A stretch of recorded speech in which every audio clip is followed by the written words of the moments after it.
Let's start today's episode with a poem by Imam Ali alayhi salam that says, "Your remedy is within you, but you do not sense it.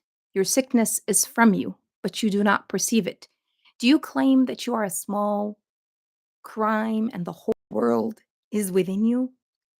And in Arabic, it goes like this: دواؤك فيك وما تبصر وداؤك منك وما تشعر أتزعم أنك جرم صغير وفيك انطوى العالم الأكبر. This quote, well, verse, these verses remind us that the solutions to many of our challenges lie within ourselves. The strength we need to overcome adversity is none other than within us. It's often already inside of us, waiting to be discovered, and we're waiting for something to happen. Today, we're going to talk about turning setbacks into growth and how to tap into the inner strength to build resilience. Welcome back to episode 2. I'm Nagam Al Samari, and this is the second episode of our series, Building Resilience: Love, Learn, and Lead, or Let Go. And today is all about taking setbacks and turning them into something to learn and grow from. As we go through today's session, feel free to share your thoughts in the chat. What setbacks have you faced in your life, and how did you grow from them? Let's explore how these setbacks can become, in actuality, stepping stones for resilience. So, why is learning from challenges such a crucial thing? Well, challenges are part of life. Whether you think about it in your personal life, your relationship, career struggles, they're unexpected obstacles. They're there. We can't avoid them. But it's not the challenge itself that defines who we are. It's how we respond to it that builds our resilience. Resilience really comes from taking that setback and turning them into opportunities for growth. As John Maxwell said, adversity is a crossroads that makes a person choose one of two paths: character or compromise. When we face adversity, we stand at a crossroad all the time. Do we allow it to weaken us, or do we use it to build our character? Choosing to learn from that adversity builds strength, resilience, and character. And there is no escape from challenge. There is no escape from adversity. Maxwell also said, crisis does not necessarily make character, but it certainly does reveal it. What do you think of that? Often we think, oh, what a leader. Look at how they guide everybody in crisis. They must have built that leadership through crisis. Well, leadership shows up when there is crisis because it's how you deal with it. It's during the most difficult times that our true character shows up. Challenges reveal our strengths, and they also reveal our weaknesses. And they give us the opportunity to improve and grow because we have a choice to make. We can sit back and cry over what had happened to us, look at all the weaknesses that we have, and think how terrible we are or how incapable we are. Or we could look at the strengths that we also have and see how we can resolve these issues. We can become stronger versions of ourselves. One thing I talked about in the last episode is, well, I touched upon it very lately, is the uh, self talk. We do a lot of self talk. During setbacks, the way we talk to ourselves is really crucial. Martin Lloyd Jones wisely said, most of your unhappiness in life is due to the fact that you are listening to yourself instead of talking to yourself. Let me repeat that one more time. Most of your unhappiness in life is due to the fact that you are listening to yourself instead of talking to yourself. Negative thoughts often flood our mind during tough times, telling us things like, I'm not good enough, or I have failed, or can I really do this? Instead of listening to those negatives, we need to talk to ourselves. Mean, actually talk and hear your voice.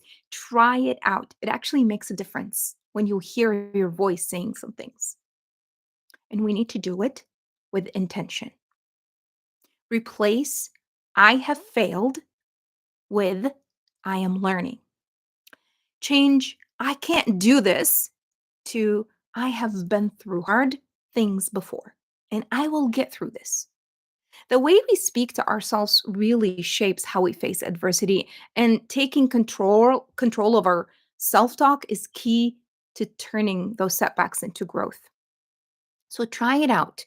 Instead of I have failed, say I am learning. Instead of I can't do this, say I have been through hard things before and I will get through this. I like to ask myself, what am I going to learn from this experience? Because there's always something to learn. One of the key elements of resilience is adopting a growth mindset, which I also talked about in our first episode, which we'll be talking about throughout because, again, your sickness is within you, your remedies within you, everything is within you. And what that means, it's up here. It's within our mindset. Whether we choose to believe in ourself and in our ability to adapt to situations or not, that's our mindset. And it is trainable. That's the great news. You can actually train yourself to adapt a growth mindset versus a fixed mindset. The belief that failure and setbacks are opportunity to learn and grow. That's what growth mindset is. And instead of seeing failure as the end of things, we see it as a stepping stone. Ask yourself this: what can I learn from this experience? How can this setback help me grow? What will I do differently next time? Because you're going to do it again, right? But if you don't try, there's no next time. This concept of turning setbacks into growth is also reflected in another quote from Imam Ali alayhi salam. It says, "The best revenge is to improve yourself." This is reminds me of a story. Well, not a story, but something that happened to me years ago. I was doing my um, residency in the doctorate classes that I was taking, and the professor wanted us to do presentations at the end of the period that we were doing residency. And it was during COVID times, and we had to do this all virtually. We got together groups and we created the presentations and we presented. At the end, it was last day, and that's all we had to do. And then we received our feedback from the professor. What he told us was, well, the words I do not remember. I do not care to remember, in all honesty. But what I got out from this is that we need to work on ourselves. The way he presented it to us was very rude. It wasn't the way he was supposed to tell us we weren't doing so well. Basically, he gave us a big, long rant about how terrible of presenters we are and how dare we call ourselves um, public speakers or doctors in the future. And in his rant, I heard the word Toastmasters. While he was going off on us, I took to Google and I researched Toastmasters. And I found a club that meets virtually and I joined. And when I joined Toastmasters, I started working on my public speaking skills and I became more confident. And during the time that the professor was going off on us, we didn't really, none of the students responded. And in my head, I responded, but it was, I'm going to work on myself. And this is really the way I have always been uh, kind of working is when somebody tells me that you're not good at something, I don't respond back and say, no, no, you're not, you're wrong. Or, oh, yeah, you're right, I think. What I do is I take that feedback and I make it a challenge. and I work on myself. So the best revenge is to improve yourself. So as I was working on myself in the Toastmasters for my public speaking and leadership and confidence, I was going, take that, Dr. So and so. I don't even remember his name. So rather than getting stuck in that frustration you're feeling, or anger, or regret after a setback, or after somebody gave you a really nasty feedback, the most powerful response is to focus on your self improvement. By learning from these challenges, we transform our adversity into opportunity for personal growth. It's not about retaliating against the world or someone or some situation. It's about rising above the challenge and becoming better. Because imagine if that professor were there after I have built myself, they would think maybe, well, you know what? I don't care about what they think. I think I use that as a stepping stone for myself to make self improvements. Back to the poem because I truly, truly love this poem, and I read it. I was really young, and I didn't have a really a much understanding of it. But it still rang in my head. My father was a big poetry guy, and he memorized a lot of poetry, even though he did not read or write, but he memorized and he helped us memorize as young children, my siblings and I. And this was one of them. Again, it goes like this: دواؤك فيك وما تبصر وداؤك منك وما تشعر أتزعم أنك جرم صغير وفيك انطوى العالم الأكبر. Your remedies within you, but you do not sense it. Your sickness is from you, but you do not perceive it. Do you claim that you're a small crime and the whole world is in you? And I don't know how good this translation is. And I don't know if it does bring the best essence of the poem. I hope that it really bring the powerful words of Imam Ali alayhi salam, because it is stayed with me my entire life. These lines remind us that we often underestimate the power within ourselves. We may see ourselves as small or insignificant or worthless sometimes, but within us, within each of us, is a vast capacity for growth, for healing, for resilience. This speaks to the idea that our solutions and our healing often lies within us, in our mindset, our resilience, and our ability to learn from adversity. Many of the challenges we face can be overcome by tapping into our inner strength and wisdom. They're there. We just need to believe it to start working on it. And it comes with training. And training starts when you start changing your mindset, talking to yourself, and telling yourself that you are capable. When you face setback, the first step is to reframe the situation. Instead of focusing on the failure, focus on the lesson. Instead of me telling myself, I'm a terrible public speaker, I am never going to speak in public again, what I said to myself, I'm going to go work on that. I'm going to take this feedback as a cue to work on my public speaking, seek some lessons, and start from there. So ask yourself, what is this teaching me? Even the most difficult moments carry valuable insights. You just have to take some time, step back, and kind of look at it in a third person point of view. Take time to reflect on what the setback revealed about your character. John Maxwell reminds us that crisis reveals character. Remember, ask yourself, what strengths did this challenge highlight? What weaknesses do I need to work on? Write these reflections down. Write them in a journal.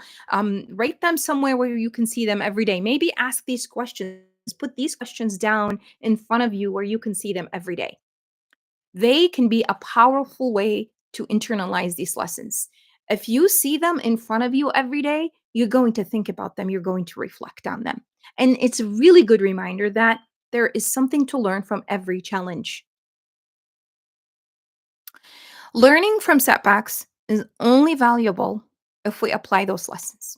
So we can't just be reflecting and reading these questions to ourselves and that's it, right? After we reflect, we have to take action based on what we've learned.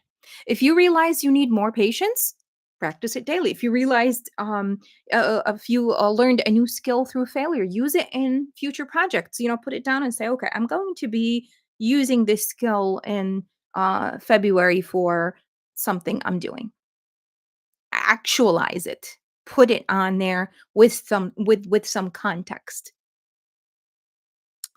Growth comes from applying the lessons that adversity teaches us. And I always remind everyone I talk to, just because you read something somewhere, just because you saw it on a video somewhere, just because you listened to it on a podcast or the radio, does not mean you learned it. The only way you actually learn something is if you take that thing you heard or you saw or you read, and you actually practice it. You put it to work. That's how you learn something. And then you are consistently doing it. Because if you're not consistent, you're not going to really learn. You're going to forget that. There's no retention without consistency. So I invite you to write one, the things that you feel are challenging to you, or maybe the feedback that you have received, or the setback that's keeping you back, and then reflect on it. Write down the question: what am I going to learn from this? How am I going to apply my learning? Write all this down. Maybe put it on your day planner if that's what you use, or put it on your calendar, your digital calendar for every day. Have it pop up every day for you in the morning. We have all these digital technologies that we could use in our advantage. Let's use them this way. Create that wonderful quote that'll help you remember. Put it on your calendar. Have it pop up every morning. Let that be the first thing you see. Or maybe a question. Let that be the first thing you see. And then start working on answering that question. What is this teaching me? When you do this, when you're asking this question over and over and over, your brain to ask this question when you go through a problem, a challenge, adversity. So the next time something happens to you at home, with friends, at your job, you're going to ask that question. What is this teaching me? Um, I used to be a school principal in our city in one of our schools, and I come in the morning and I have to set the or turn off the alarm, and I have the code, the 4-digit code that I used. At first, my first couple of years, I had it written down in my phone, and I take out my phone and I write the digit down, and then years went by and I drove to the building on a weekend because I had some things I wanted to bring to the office and do some work. And as soon as I uh, I drove my car right across in front of the door and parked my car. I did not realize it at first, but I started hearing in my head a 4-digit number over and over and over. And then I realized, oh my God, that's the number for the alarm in the building. And that's because over the years, I say this number before we get closer to the building so that I can immediately, not needing my phone, go and turn off the alarm and get into the building, or vice versa, leaving the building. I said that. And it was in my head without even realizing it. And that's because I trained my brain to remember those 4-digit numbers. And that's what you could do. Your brain is completely trainable. When you repeat something like, what is this teaching me? In every situation you face, you're going to say it over and over. Then you'll realize you're going to be saying it subconsciously. You're going to be asking it subconsciously from with every situation you face. And then you'll start to think more with a growth mindset. You're going to start looking for ways that you're going to improve. You're going to start thinking of it as a stepping stone for your next big thing, as opposed to the thing that brings you down. Does that make sense? So train your brain with that question. You can write it down, put it on your calendar. Do it right now. What's holding you back? Do it right now.